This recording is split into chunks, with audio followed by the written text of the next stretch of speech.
अस्सलाम वालेकुम। पिछले जो सेशंस हुए हैं हमारे, उसके अंदर हम लोगों ने यहाँ तक कवर कर लिया था कि कस्टम कन्वर्जन्स के ऊपर हम किस तरह अपनी कैंपेन्स को ऑप्टिमाइज़ कराते हैं, उसके ऊपर डीपली डिस्कशन किया और कस्टम कन्वर्जन कैसे बनानी है उसको सीखा था। तो ये हिस्सा था इवेंट्स मैनेजर का जो हमने कवर किया, और इसके अंदर अभी आपके पास 3 चीज़ें और रह गई हैं। अभी हमने वेब इवेंट्स को कवर किया है जिसके अंदर पिक्सल आ जाता है आपका। इसके अंदर 3 चीज़ें और रह गई हैं इवेंट्स मैनेजर के अंदर। ऐप ऑफलाइन इवेंट्स किस तरीके से आप अपलोड करते हैं, जो हमने पिछले सेशंस के अंदर बात की। सीआरएम मतलब अगर आप जो है लीड एड्स चला रहे हैं, मतलब इसके अंदर आपका सेल्स फनल इन्वॉल्व होता है। तो यहाँ पर जो काम हो रहा होता है वो सेल्स फनल के ऊपर हो रहा होता है ताकि आपको क्वालिटी लीड्स मिलें।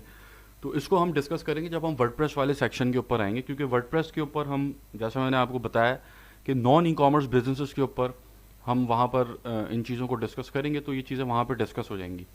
तो इवेंट्स मैनेजर हमारा यहाँ तक जो हमने कंप्लीट किया है। अब हम आ जाते हैं कॉमर्स मैनेजर के ऊपर। जैसे इवेंट्स मैनेजर एक आपको फेसबुक ने एक सेक्शन बना के दे दिया है कि भाई आप अपने जितने भी ट्रैकिंग और जितने भी आप इवेंट से रिलेटेड, पिक्सल हो गया, कस्टम कन्वर्जन हो गई, ये सारी चीज़ें आपको एक जगह फेसबुक ने दे दी कि आप इवेंट्स मैनेजर के अंदर इसको मैनेज करेंगे। ऐसे ही फेसबुक ने आपको एक और टूल दिया है जिसको आप कॉमर्स मैनेजर बोलते हैं कि उसके अंदर अब आप अपनी फेसबुक की शॉप, आपके कैटलॉग, इन सारी चीज़ों को मैनेज करते हैं। तो कॉमर्स मैनेजर के अंदर मेनली जो चीज़ आप मैनेज कर रहे होते हैं वो कैटलॉग होती है आपकी। कैटलॉग क्या होती है इसको समझ लेते हैं और फिर आगे एक एक करके हम कुछ चीज़ों को देखते हैं और उसको डिस्कस करते हैं। ये एक वेबसाइट है निशात लिनन।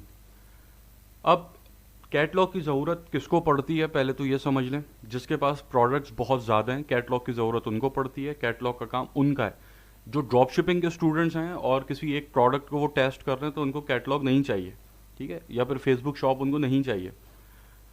उसकी जो सिस्टम है डिफरेंट है बिल्कुल। अभी स्ट्रेटजीज पर जब मैं आऊँगा तो मैं आपको ड्रॉप शिपिंग की एक स्ट्रेटजी दूंगा कि अगर आप ड्रॉप शिपिंग की प्रोडक्ट को इंटरनेशनल मार्केट के अंदर टेस्ट कर रहे हैं तो उसका ये रोड मैप है। इस तरीके से आप टेस्टिंग करेंगे और अपनी प्रोडक्ट को स्केलिंग तक लेके जाएंगे। नॉन ई कॉमर्स के लिए एक स्ट्रेटजी दे दूंगा, और ई कॉमर्स के लिए लोकल बिजनेस अगर आपका पाकिस्तान के अंदर है वहाँ के लिए एक स्ट्रेटजी दे दूंगा। और अगर आपके पास बहुत सारी प्रोडक्ट्स हैं, आप किसी ब्रांड के लिए काम कर रहे हैं, आपको फेसबुक ऐड सीखने के बाद यहाँ से ऑफ़र आ जाती है, निशात लिनन से ऑफ़र आ जाती है, तो इनके साथ आप किस तरीके से काम करेंगे। तो 4-5 किस्म के मैं रोड मैप्स आपको बना के दूंगा कि जिससे आसानी हो जाएगी बहुत ज़्यादा।